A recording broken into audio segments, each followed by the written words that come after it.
هنعمل النهاردة أحلى سمك مقلي بيتي تاكلي صوابعك وراه بسرعة الصاروخ. عندنا السمك غسلناه ونضفناه.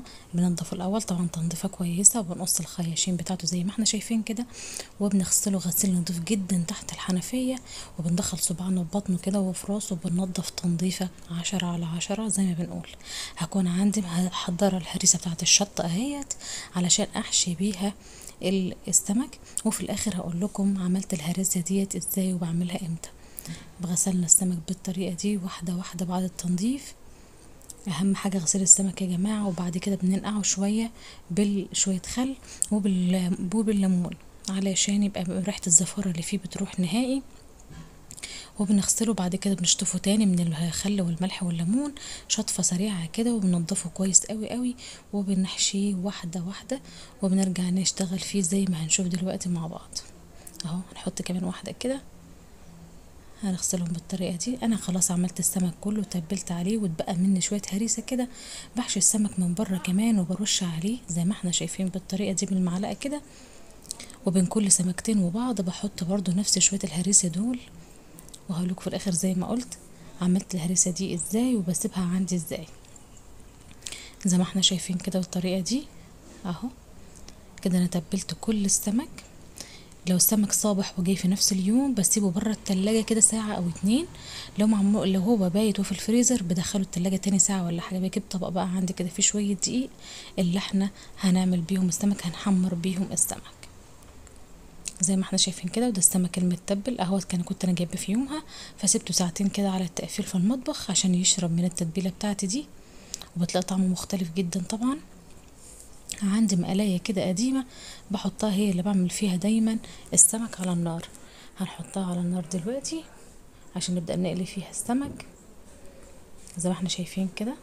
هنحط السمك في الدقيق، وبعد كده ننزل عليه في الزيت السخن جدا اهوت، ونبدأ ان احنا نحمر السمك على نار اقل من الوسط بشوية، خصوصا لما يكون السمك كبير نقلل النار خالص. لو السمك صغير قوي، مع ان في ناس ما بتحبش السمك الصغير في المقلي، بس انا بحبه احيانا،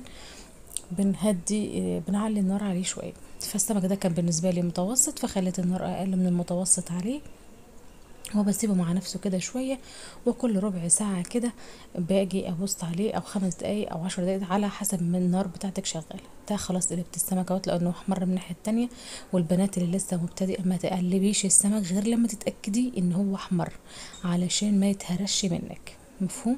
فما تقلبيش السمك غير لما تلاقيه خلاص احمر من الناحية، فبتقلبيه على الناحية التانية وبتسيبيه برضو حوالي 10 دقايق او 5 دقايق تبع النار اللي انت عاملاها، وبترجعي تبص عليه وتقلبيه للمرة التانية. هنفضل نقلب السمك كده 3 4 مرات لحد ما نلاقيه تمام وخلاص واحمر معانا بقى تمام. هنبدأ ان احنا نطلعه.